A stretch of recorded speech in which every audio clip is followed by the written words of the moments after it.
이스라엘 백성들은 모세의 인도함을 받아서 신광야를 지나 르비딤이라고 하는 곳에 이르렀는데 가지고 있었던 물이 다 떨어지게 되었습니다. 마실 물도 없었고 또 광야 길을 지나오느라고 더러워진 몸을 씻을 만한 물도 없었습니다. 그때의 이 이스라엘 백성들은 이렇게 예측할 수 없는 길을 언제까지 걸어가야 할 것인가 라고 하는 그러한 생각을 가지고 모세에게 원망과 불평을 쏟아 놓았습니다. 다시 예측이 가능한 그 애굽이라고 하는 곳 가면 선택할 수 있는 길이 넓고 많이 있는 그곳으로 가자고 하는 그러한 생각들을 가지고 모세에게 원망을 하고 다툰 것입니다. 첫째로 오늘 본문은 하나님과 다투었다라고 하는 말씀을 우리에게 소개해 주시고 있습니다. 2절 말씀을 보면 백성이 모세와 다투어 하나님의 종 모세와 다투었다라고 하였습니다. 여기에 다투어라고 하는 말은 히브리 원어의 리브라고 하는 말로 쓰여졌습니다. 그 말에서 무리바라고 하는 지명 이름이 나왔고, 그리고 성경은 곳곳에서 하나님과 다툴 때마다 원망할 때마다 이 리브라고 하는 단어가 등장하고 있는 것입니다. 사실 이 리브라고 하는 이 말은 법정에서 서로 다투는 것을 의미하는 것입니다. 내가 옳다, 아니다, 내가 옳다, 이렇게 해서 다툴 때에 리브한다 라고 이야기하는 것입니다. 그런데 오늘 이 하나님 앞에서 지금 이스라엘 백성들은 모세를 향해서 원망하고 다투죠.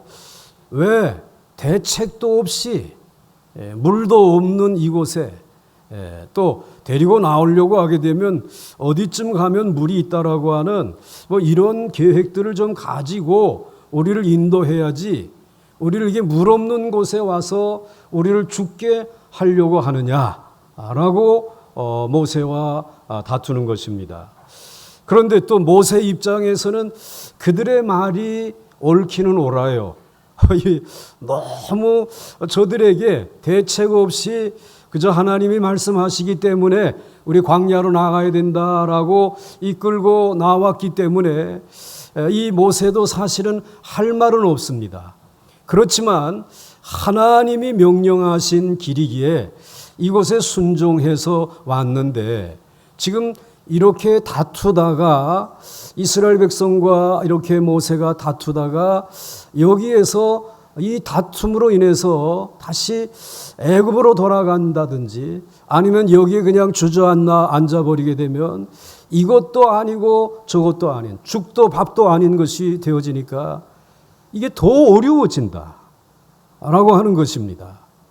그것을 뻔히 알고 있는 이 모세는 오늘 이 다툼 속에서 하나님의 뜻을 끝까지 붙들고 있는 모습을 우리에게 보여주시고 있습니다. 그래서 오늘 이 르비딤이라고 하는 이 법정에 지금 이스라엘 백성들은 너무나 무방비, 무책임, 예측할 수 없는 이 길 더 걸어갈 수 없다. 그러나 모세는 하나님을 믿고 이제 예측할 수 없는 길이지만 이 좁은 길을 우리 믿음으로 한번 걸어가 보자 라고 하는 이 다툼이 이루어진 곳이 바로 이제 르비딤이라고 하는 곳이고, 그래서 이 다툼이 이루어진 이 장소에 이름을 새로 붙였는데 7절 말씀을 보시게 되면 그가 그곳 이름을 마사 또는 뭐라고 불렀다고요? 무리바라고 다툼의 장소라고 불렀으니 이는 이스라엘 자손이 하나님과 다투었음이라 라고 이야기하고 있습니다. 그러므로 여러분, 르비딤이라고 하는 것은 무리바라고 하는 것과 동일한 지명입니다. 그런데 이곳에서 하나님과의 다툼이 일어난 것입니다. 이러한 다툼으로 인하여 누가 제일 피해가 컸을까 생각해 볼 수 있지 않겠습니까? 첫째는 모세입니다.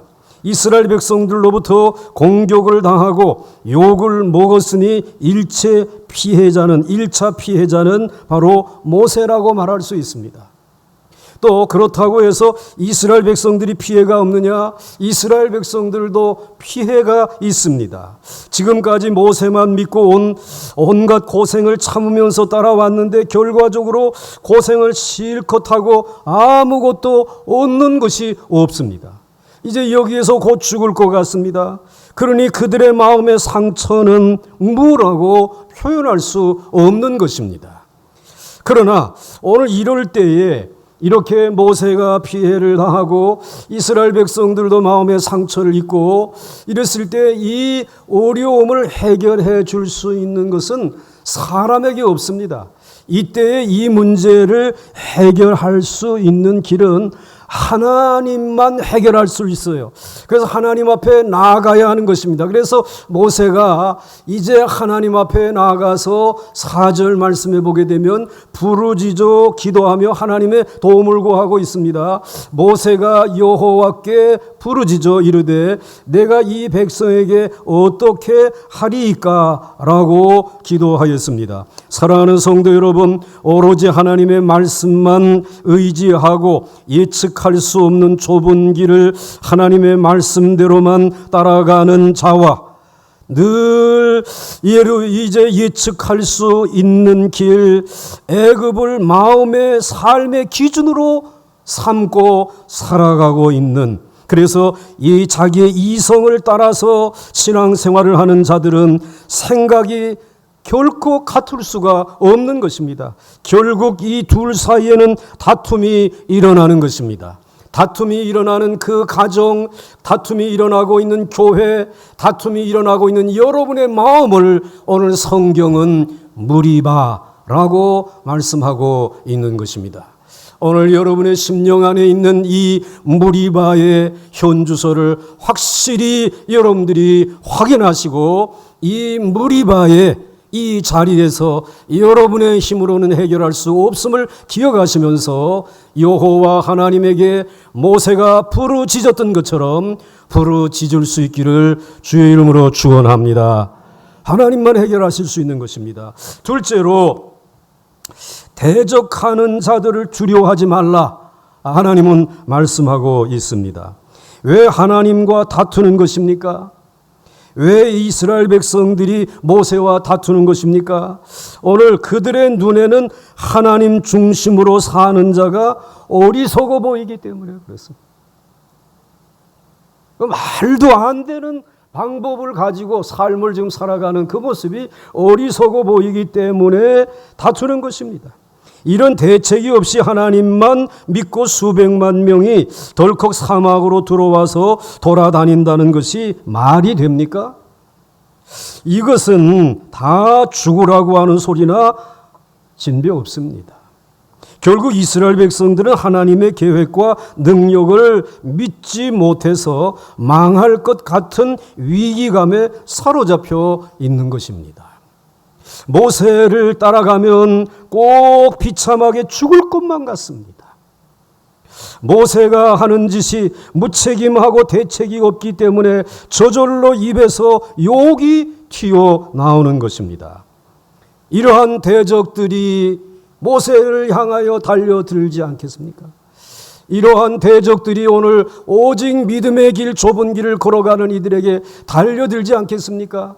사도 바울은 이와 같은 때에 빌립보 교회 교우들에게 두려워하지 말라.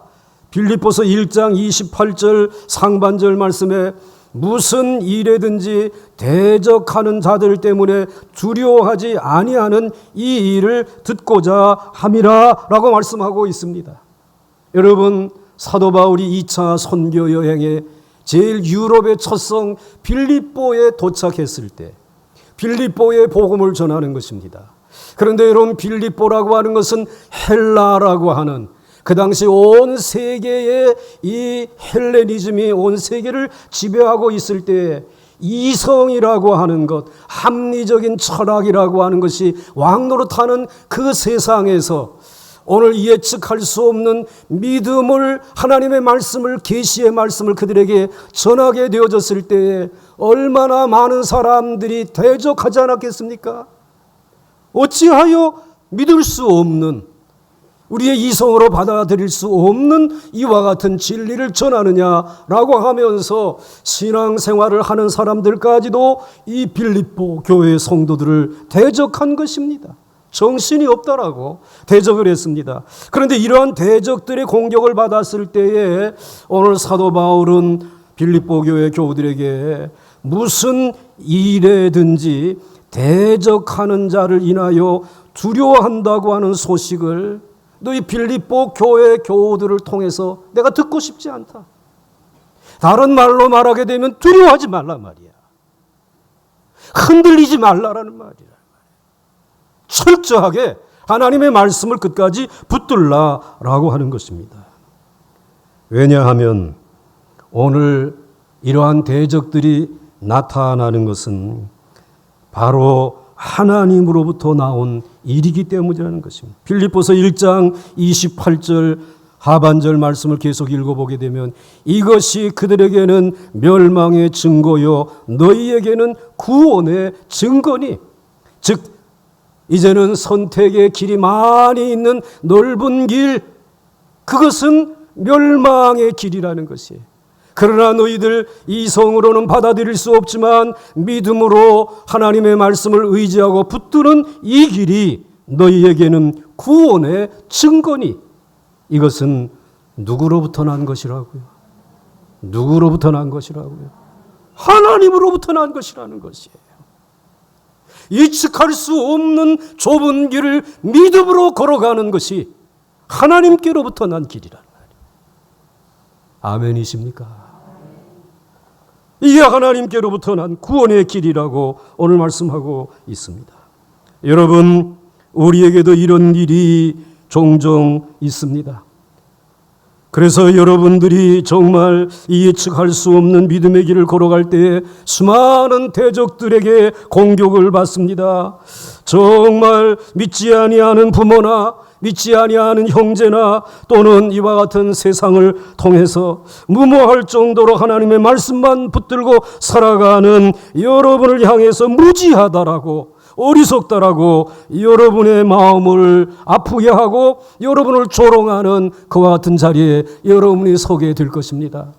그러나 여러분, 그때 두려워하지 마시고 이 일이 하나님께로부터 말미암은 일인 줄 믿으시길 바랍니다.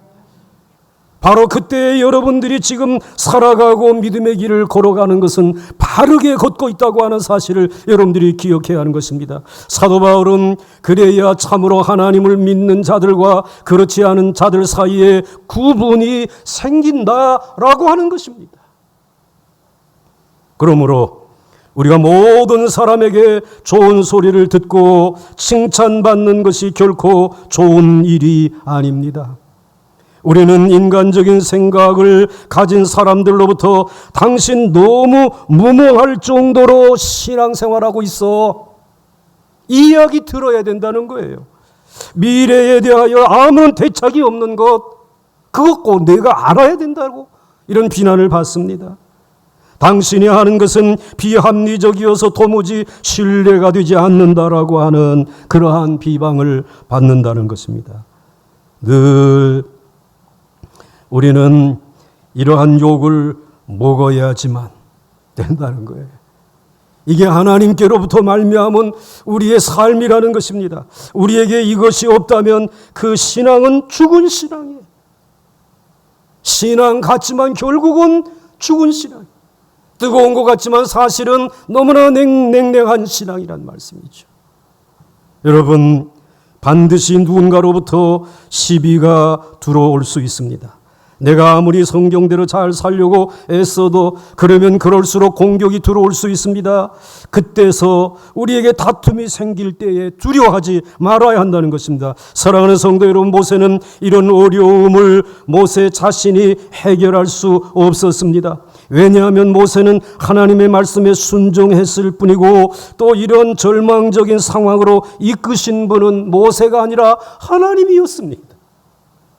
하나님이 이곳까지 이끄셨기 때문입니다. 그러므로 모세에게는 해결할 길이 방법이 없었습니다. 이러한 다툼의 경우에 사람은 아무도 그것의 옳고 그름을 분별해 주지 못합니다. 이것은 하나님에게 속한 분쟁이기 때문입니다. 그래서 사도 바울은 빌립보서 1장 28절 하반절에 무슨 일에든지 대적하는 자들 때문에 두려워하지 아니하는 이 일을 듣고자 함이라. 이것이 그들에게는 멸망의 증거요 너희에게는 구원의 증거니 이는 하나님께로부터 난 것인 줄 믿으라는 것입니다. 공격당하는 쪽이 자신의 진실함을 하나님의 이름으로 호소하잖아요. 지금 모세는 하나님 앞에 나와 호소하고 있기 때문에 오늘 이 다툼은 이 모세의 문제가 아니라 하나님에게 속한, 하나님이 그 기도를 들으시는 한 이것을 외면할 수 없지 않겠습니까? 그래서 하나님의 일이기 때문에 하나님은 이 일에 대해서 분명히 모세를 도울 수 있는 그 길을 준비해 놓고 계신 줄 믿으시길 바랍니다.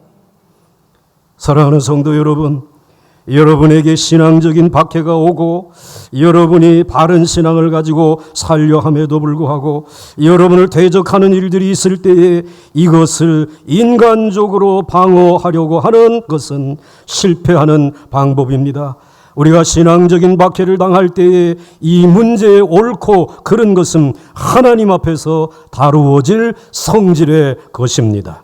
이것은 우리 개인의 차원을 넘어선 것입니다. 따라서 우리는 이런 일을 두려워하지 말고 이때에 더욱 담대히 하나님께 나아가 부르짖는 기도의 사람들이 되어야 할 줄로 믿습니다. 이제 마지막으로 하나님의 해결하시는 방법입니다.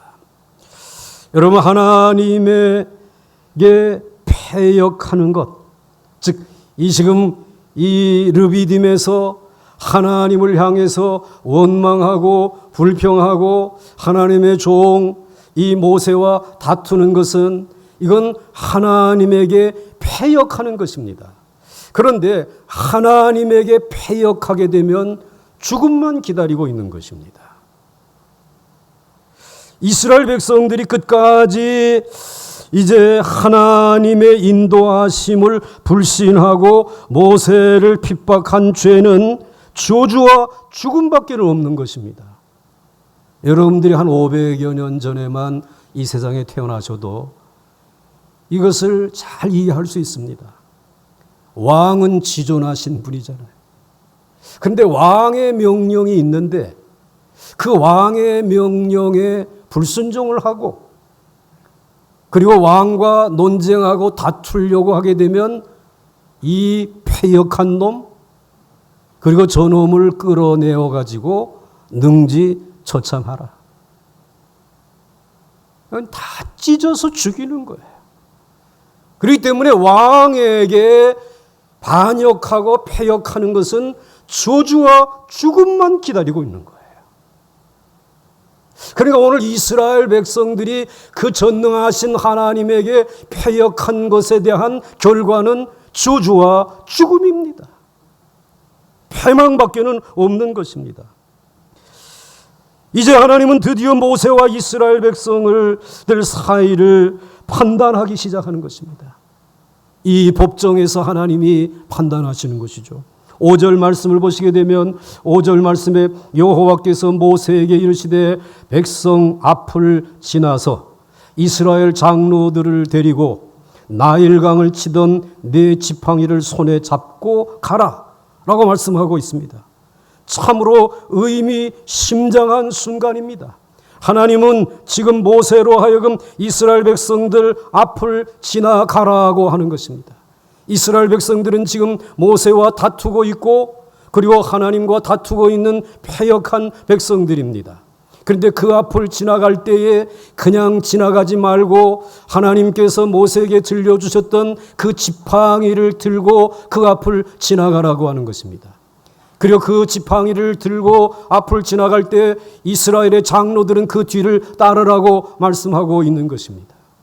지금 의미심장한 지시를 하고 계신 하나님은 이제 그 지팡이를 통하여 패역한 이스라엘 백성들의 머리통을 내려치지 않겠어요? 이 거역하는 이스라엘 백성들을 능지처참해 죽이지 않겠어요? 그게 세상의 법입니다. 그렇게 세상을 좋아하는, 그래서 예측이 가능하고 그리고 그 예측이 가능한 넓은 길 선택을 할 수 있는 그 길에서 가장 최고의 법이 왕에게, 지존하신 하나님에게 패역한 자들은 이제 이 몽둥이로 내려치신다는 거예요. 저주와 죽음과 심판이 있다라고 하는 것입니다. 오늘 그러한 하나님의 모습이 이제 이스라엘 백성들 모두의 앞에서 나타날 것이라고 생각을 했어요. 그런데 놀라운 일이 벌어진 것이에요. 하나님은 그 지팡이로 이스라엘 백성들을 향하여 내리치신 것이 아니라 한 바위를 치도록 하셨어요.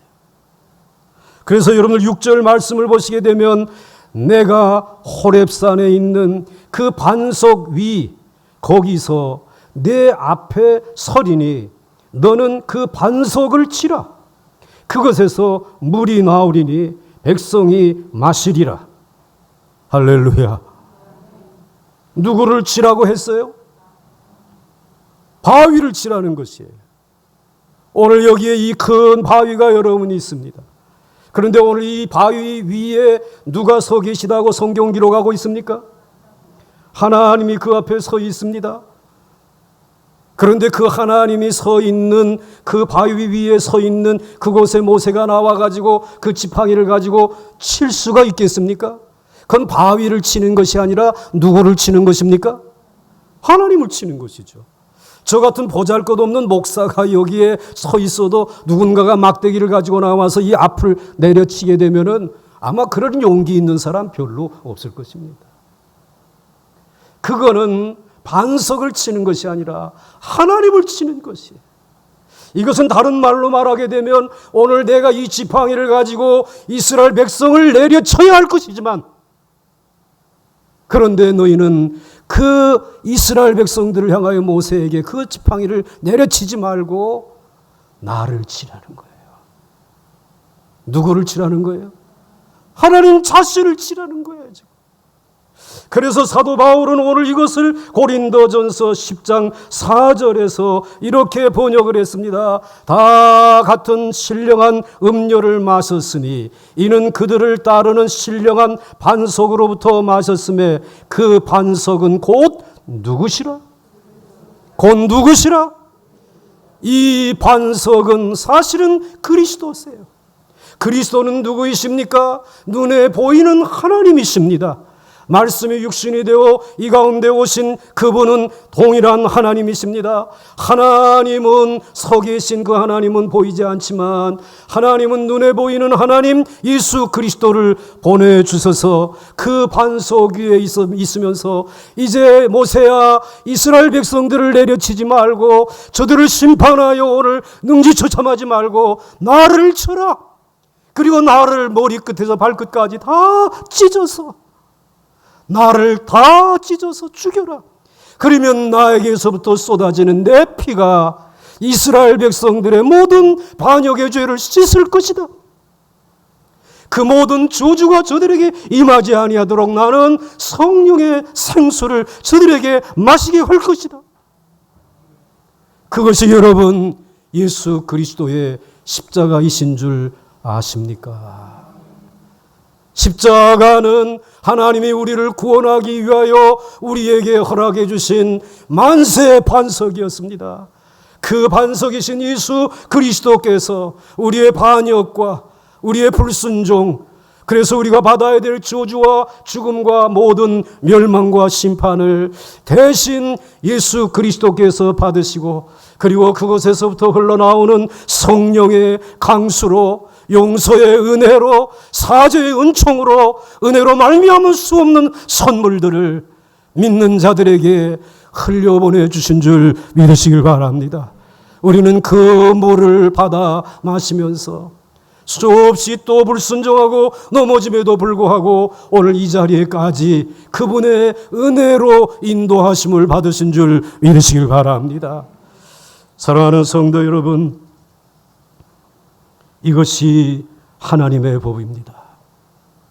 세상의 법은 패역한 자를 이 세상에서 그 사람에게 징벌을 내리시는 거지만, 하나님의 법은 그 사람들에게 내리지 아니하고 그들이 받아야 될 진노와 저주를 하나님이 대신 받으시는, 하나님의 아들에게 전가해 주시는, 이것이 바로 하나님의 사랑의 법입니다.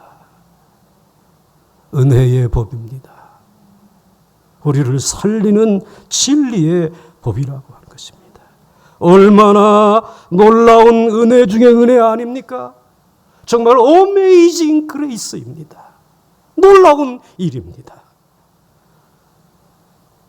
이스라엘 백성들이 중간중간에 불신앙을 나타낼 때마다 하나님은 그들에게 바로 진노하지 아니하시고 이제 우리를 위한 중요한 진리를 계시해 주시면서 오늘 르비딤까지 인도하시고 무리바까지 인도해 주십니다.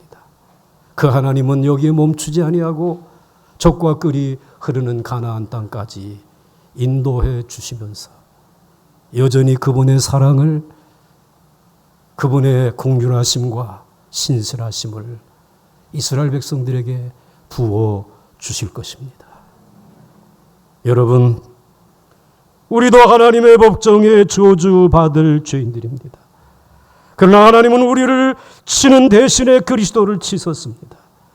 우리로 하여금 그리스도께서 주신 성령으로 살게 하신 것입니다. 성령님은 우리를 모든 죄로부터 자유케 하십니다. 이것이 하나님이 주신 가장 큰 선물인 것입니다. 사랑하는 성도 여러분, 우리는 하나님이 거듭거듭 우리 기도에 응답하시고 때마다 사랑을 보여주심에도 불구하고 근본적으로 하나님의 인도를 불신하고 있지 않습니까? 하나님과 다투고 계시지 않습니까? 이것보다 더 불행한 것은 없습니다. 이러한 신앙생활만큼 힘들고 어려운 신앙생활도 없는 것입니다. 여러분, 생각을 바꾸어서 광야를 걸어가면서도 언제나 우리 주 여호와 하나님을 신뢰하도록 하십시다. 내 생각에 이제 물도 없고 양식도 없고 이대로 가면 죽을 것이 분명하다고 하는 판단이 든다고 해도 지금까지 하나님이 보이신 그 인자와 성실하심과 신실하심을 조금 더 의심치 말고 믿어보도록 하십시다. 이스라엘 백성들은 하나님이 주신 은혜의 기억들을 간수하지 않았기 때문에 이러한 자리에 서 있는 것입니다. 그 보배로운 어린 양의 피로 그들을 구속하였던 은혜, 홍해를 육지와 같이 건너게 해주셨던 하나님의 놀라운 은혜, 마라의 쓴물 가운데서도 하나님께서 단물로 바꾸어 주셨던 그 은혜, 그리고 신광야에서 먹을 음식이 떨어졌을 때 하늘의 양식으로 먹이셨던 그 하나님의 은혜, 이 은혜의 기억들을 자신의 믿음의 항아리에 담아서 시간마다 잊지 않고 기억해야 하는데 그것을 잊어버리게 되었을 때에 하나님과 다툴 수밖에 없었습니다. 이 다툼에서 우리가 한 번 이기면 다음에는 넘어지지 않습니다. 그런데 오늘 우리들이 이 다툼에서 넘어지게 되면 계속 넘어질 수 있습니다. 하나님의 작은 은혜를 베푸시면 하나님이 먼지만도 못한 우리들에게 작은 은혜를 베풀어 주시면 좀 여러분들 큰 하나님의 감사의 영광을 올려드릴 수 없겠습니까? 작은 은혜라고 감사하지도 않고 그냥 지나쳐버리는 것, 이스라엘 백성들의 모습입니다. 그런데 이 영적인 깨달음을 가진 사람들은 작은 은혜일수록 하나님에게 큰 감사, 하나님의 큰 영광을 돌리면서 살아간다는 것입니다. 이러한 믿음의 사람으로 여러분의 신앙이 자라갈 수 있기를, 성장해 갈 수 있기를 주의 이름으로 축원합니다. 축원합니다. 우리는 하나님의 엄청난 긍휼과 오래 참으심으로 감사를 드립니다. 어려움이 생길 때마다 놀라운 진리로 우리를 가르치시는 하나님을 바라보고 그분을 온전히 신뢰하도록 해야 합니다. 하나님은 심판의 지팡이를 하나님의 가슴을 스스로 내리치셨습니다. 그 사랑의 반석에서 여러분을 살리는 은혜와 기적의 생수가 흘러나온 것입니다. 그 하나님의 사랑의 가슴은 우리가 만세 반석이라고 부르는 것입니다. 절대로 하나님은 여러분을 버리지 아니하시고 떠나지 아니하십니다. 실망시키지 아니하십니다. 자기의 사람들의 기업을 사랑하시되 끝까지 사랑하시는 줄 믿습니다. 찬송하겠습니다.